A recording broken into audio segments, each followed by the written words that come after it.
दोस्तों, अगर आप किसी गवर्नमेंट एग्ज़ाम की तैयारी कर रहे हैं तो जनरल स्टडीज़ और फिलोसफी की डिटेल्ड वीडियोस के लिए हमारे चैनल को सब्सक्राइब करें और बेल आइकन भी ज़रूर दबाएं। नमस्कार दोस्तों, वेलकम टू स्टडी कैंपस। मेरा नाम है रवि चौधरी। दोस्तों, इससे पहले भी मैं कट ऑफ पे कई वीडियोस डाल चुका हूं कई एग्ज़ाम्स की, तो ज़्यादा तरह के जो अनुमान है वो सही गए हैं, क्योंकि कहीं ना कहीं एक बेहतर एनालिसिस पर बेस्ड होते हैं।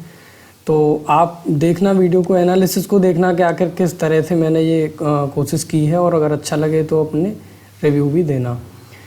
तो अब जैसा कि सब लोग बता ही रहे हैं कि रिज़ल्ट जो है मोस्ट प्रोबेबली नेक्स्ट वीक में आ ही जाएगा। आज या कल की भी बात हो रही थी रिज़ल्ट को आने की, लेकिन अभी तो हर जगह से मना हो रही है कि नहीं आ रहा है। लेकिन हो सकता है कि लॉकडाउन के डिसीजन के बाद जल्दी रिज़ल्ट आ जाए। तो रिज़ल्ट से पहले एक बार देख लेते हैं कट ऑफ का जो एनालिसिस मैंने किया है, वो उस एनालिसिस को देखना। देखो कट ऑफ का जो कितनी मैंने बताई है वो तो आप वीडियो को फॉरवर्ड करके भी देख लोगे, लेकिन एनालिसिस एक बार ज़रूर देखना कि आखिर ये आपके हिसाब से सही है कि नहीं, और आप लोग भी अपना विचार दीजिएगा आपको क्या लगता है कितनी जा रही है कट ऑफ। तो बात करते हैं, पहले मैंने दो तरह से कट ऑफ को निकालने की कोशिश की है कि नए क्या फैक्टर हो सकते हैं, वो मैं अगली स्लाइड में डिस्कस करूँगा। और ये एक कंपैरिजन किया है 2017 के मेंस के कट ऑफ से। 2017 से कंपैरिजन करने का मेन रीज़न क्या है वो आप जान ही रहे हो, क्योंकि पैटर्न अब चेंज हो चुका है। अदरवाइज जो पेपर की डिफ़िकल्टी लेवल है या वैकेंसी, उनके बेसिस पर कंपैरिजन कट ऑफ का किया जाता है। अभी देखते हैं 2017 में जो कट ऑफ गई थी मेंस की, वो 877 गई थी जनरल की। अब इसमें देखो 4 पेपर अभी भी सेम है जो पिछली बार थे। हिंदी का ऐसे ऑप्शनल का पहला पेपर और एक सेकंड पेपर ऑप्शनल का। ये मैंने अलग अलग क्यों लिखे हैं, जो GS1 पेपर पहले होता था ऑब्जेक्टिव, और GS2 पहले MCQ बेस्ड थे सारे क्वेश्चन, और एक ऑप्शनल भी एक्स्ट्रा था। अब ये जो ऊपर के 4 पेपर हैं ये तो अभी भी सेम हैं। तो अगर जो एवरेज मार्क्स हम पहले इनके निकाल रहे थे वो अब भी इनके पहले हमें एवरेज ही निकालेंगे तो सही रहेगा। दिक्कत आएगी सिर्फ ये 4 पेपर जो नीचे हैं इनमें, यहीं से कट ऑफ का सटीक अनुमान लगाया जा सकता है। ऊपर के पेपरों की बात करें तो देखिए एवरेज मार्क्स निकालना जो है यही सबसे मोस्ट डिफ़िकल्ट टास्क यही है, अगर आप कट ऑफ का कैलकुलेशन करना चाहते हो तो। क्योंकि अगर एवरेज मार्क्स निकालने में ही आपने कहीं गलती कर दी है, ज़्यादा या बहुत कम ले लिए, तो फिर कट ऑफ भी उसी हिसाब से अनुमान जो है वो कहीं ना कहीं बिल्कुल बेकार ही जाते हैं। एवरेज अगर आपने कहीं सही लिए तो मैं मानता हूँ कि कट ऑफ के जो मार्क्स हैं वो कहीं ना कहीं सही आते हैं। मैंने पहले भी एग्ज़ाम्स में देखा है वो सही गए हैं इसीलिए। अभी देखो हिंदी के और ऐसे के दोनों के मैंने एवरेज 80 मार्क्स लिए हैं। ये कुछ लोग आप में से कहेंगे ज़्यादा हैं, कुछ कहेंगे कम है, लेकिन बात समझिए कि क्यों है। ये एवरेज मार्क्स हैं उसके जो पास हुआ है, जो बिल्कुल कट ऑफ पर जिसके 77 के आसपास जिसके आए हैं, ये उसके एवरेज मार्क्स हैं। अब मान लीजिए हो सकता है कि कुछ लोग बिल्कुल कट ऑफ के पास हुए हों, उनके हिंदी और ऐसे में बहुत ज़्यादा अच्छे नंबर हों, लेकिन ऑप्शनल वगैरह में या कहीं पर कम रह गए हों। हो सकता है कि कुछ के इसमें से बहुत कम हो, 60 के आसपास, 70 के आसपास मार्क्स हों, लेकिन ऑप्शनल में या अदर पेपर जो थे उनमें उनके ज़्यादा अच्छे हों। लेकिन अगर आप एक एवरेज निकालोगे तो ये सबसे अच्छा एवरेज है हिंदी और ऐसे के पेपर का। 80 मार्क्स मैंने यहाँ पर लिया है।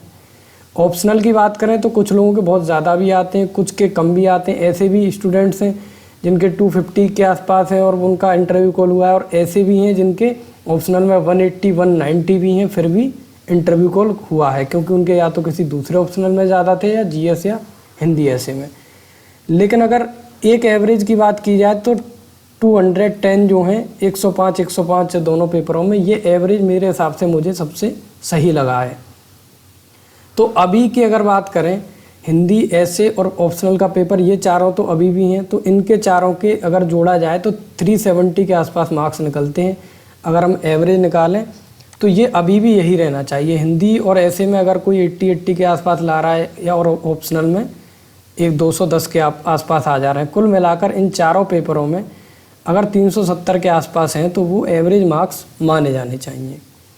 अब बात करते हैं कि जो पहले GS पेपर 1 और 2 थे और GS ऑप्शनल का जो सेकंड होता था उसकी बात करते हैं। यहाँ पर भी ऑप्शनल के मार्क्स मैंने 210 ही लिए हैं एवरेज, ना ज़्यादा है ना कम है, ये बहुत लगभग सटीक हैं। और GS की बात करते हैं तो देखो दोस्तों GS में पहले ऑब्जेक्टिव वाले में 290 के आसपास अगर कोई अच्छा स्टूडेंट है तो वो ले आता था आराम से 290 के आसपास। और ऐसी बात भी नहीं है, 250 260 वालों का भी इंटरव्यू कॉल हुआ है तो उनके कहीं ना कहीं ऑप्शनल में या कहीं किसी और जगह ज़्यादा नंबर थे। तो ऐसे भी स्टूडेंट बहुत हैं, मैंने बहुत देखे हैं, मेरे जानने वाले भी हैं जिनके 320 से प्लस 330 भी आ जाते हैं जीएस में उस टाइम पर। लेकिन अगर एवरेज एक निकाला जाए, क्योंकि हमें जो एवरेज है वही सबसे अच्छा निकालने की कोशिश करनी है, तो 290 मेरे हिसाब से सही है। अब आगे चलते हैं इससे। अब हमें सिर्फ इन्हीं चारों पेपर का कंपैरिजन करना है कि अब जो नया पैटर्न है उस पर इनका क्या इफेक्ट पड़ेगा। 2017 की अभी बात करें सिर्फ ये चारों पेपर की, तो 290 और ये 105 अगर जोड़ें तो कितने हो गए, ये हो गए लगभग 500। अच्छा, इसमें ये जो था ये 877 जो कट ऑफ हो रही है, इन सबको जोड़ोगे तो इनका जो टोटल है वो 870 आएगा। 7 मार्क्स यहाँ पे कमी है इसमें, ऊपर नीचे आप कहीं भी कर सकते हो, 5-6 नंबर से कोई फ़र्क यहाँ पर नहीं पड़ता है। तो अब आप ये देखिए कि जीएस में तो 290 थे और इनमें 210, यानी टोटल 500 नंबर पहले आ रहे थे, एक ऑप्शनल में और 2 जीएस में। लेकिन अभी क्या हो गया दोस्तों, अब इन 4 पेपरों की जगह सिर्फ 4 पेपर किसके कर दिए हैं, जीएस के। जीएस पेपर 1, 2, 3, 4 इनका एवरेज निकालिए आप। इनका जो सबसे बेस्ट जो एवरेज मुझे लगा है वो 70 मार्क्स ईच पेपर मैंने रखा है। आप ये भी कह सकते हो कि नहीं ऐसा नहीं होगा, थर्ड पेपर में तो एवरेज कम रखिए। वो बात आपकी बिल्कुल सही है, अगर थर्ड में एवरेज कम रखोगे तो फोर्थ में या फर्स्ट में थोड़ा ज़्यादा रख लो।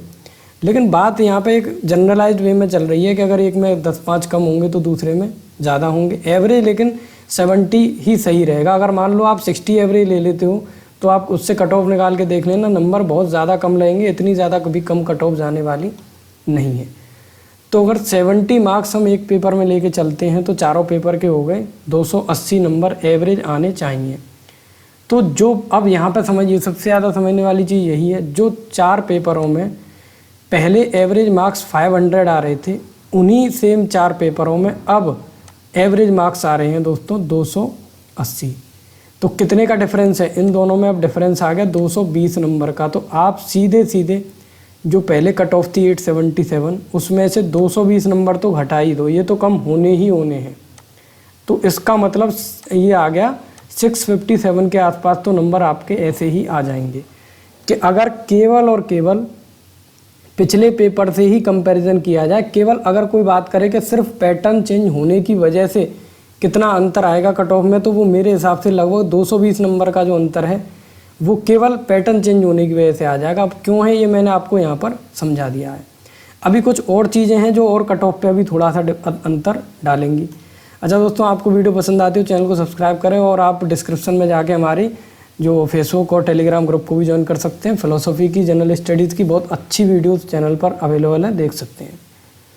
अब कुछ और फैक्टर्स को हम ध्यान में रखते हैं कट ऑफ के लिए, जो और अफेक्ट डालते हैं कट ऑफ पर। जैसे डिफ़िकल्टी लेवल क्या है एग्ज़ाम का, ये भी अंतर डालता है। कुछ नए जो रिजर्वेशन के रूल्स आए हैं, जिसमें से कि आपको पता ही है कि ओवरलैपिंग वाले जो रूल ख़त्म कर दिए गए, वो उसका भी कुछ फ़र्क तो ज़रूर पड़ेगा। और नंबर ऑफ़ वैकेंसीज़ कितनी है, इसका फ़र्क हमेशा पड़ता है कट ऑफ पर।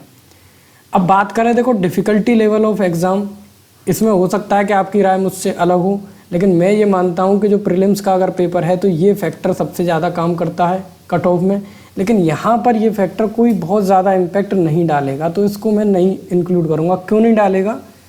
क्योंकि अगर यहाँ पर कोई पेपर, एक तो एक पेपर नहीं है जो सिर्फ एक पेपर बहुत ज़्यादा कठिन या सरल होने की वजह से कट ऑफ पे बहुत अंतर आ जाए। 8 पेपर हैं, उसमें से भी अगर किसी सब्जेक्ट का कोई सरल या बहुत ज़्यादा कठिन आ जाता है तो स्केलिंग, मॉडरेशन सब कुछ है। तो ये डिफ़िकल्टी लेवल का मुझे नहीं लगता कि इस पेपर पे, मतलब पिछली बार के से अगर कंपैरिजन करें तो कोई ज़्यादा अंतर पड़ेगा। नए रिजर्वेशन रूल्स की बात करें तो देखिए, इन पे ना मैं अनुमान लगा सकता हूँ ना आप लगा सकते हो कि भाई इनसे क्या क्या इफेक्ट पड़ेगा। बात करते हैं सबसे इम्पोर्टेंट फैक्टर इस बार के लिए, नंबर ऑफ़ वैकेंसी। देखो 2017 में लगभग 2000-2005 बच्चे मुझे याद है इंटरव्यू कॉल किए गए थे, और 2018 की बात करें तो लगभग 2700 बच्चे इंटरव्यू कॉल किए जाएंगे, क्योंकि 3 गुना का ही बताया जा रहा है कि 3 टाइम्स से इंटरव्यू कॉल किए जा रहे हैं। अब ये 700 लड़के जो एक्स्ट्रा, 700 जो कैंडिडेट हैं वो जो एक्स्ट्रा बुलाए जा रहे हैं लड़के लड़कियां, ये बहुत बड़ा जो डिफरेंस क्रिएट करेंगे कम से कम 4-5 नंबर का मुझे लगता है, इतना तो कम से कम 5 नंबर का क्रिएट करेंगे कट ऑफ में। और इससे दोस्तों कट ऑफ कम होगी, ज़्यादा नहीं होगी, क्योंकि ज़्यादा बच्चे कॉल किए जाएंगे। तो जो मार्क्स आ रहे थे हमारे, उसमें से हम 5-6 नंबर और कम कर सकते हैं। तो जो मेरे अनुसार जो मुझे सबसे सही सटीक अनुमान लगा है, जनरल कैंडिडेट का जो कट ऑफ रहेगी वो लगभग 650 मार्क्स रहेगी, ±5 आप कर सकते हो सकता है कि ये 4-5 नंबर कम भी चली जाए या ज़्यादा जाए 650 से। लेकिन जो मेरा अंदर से जो दिल कहता है वो ये है कि ये कहीं ना कहीं कम रहेगी, इससे ज़्यादा मुझे नहीं लगता कि जानी जाइए। ये मेरा पर्सनल अनुमान है, आप लोग भी अपनी राय दीजिए, क्योंकि देखिए मैं भी आप ही की तरह हूँ, मैंने भी दिया है, मैं भी इंतज़ार कर रहा हूँ रिजल्ट का। तो आप भी बताइएगा कि आपके अनुसार क्या कट ऑफ होनी चाहिए। So thank you for watching the video.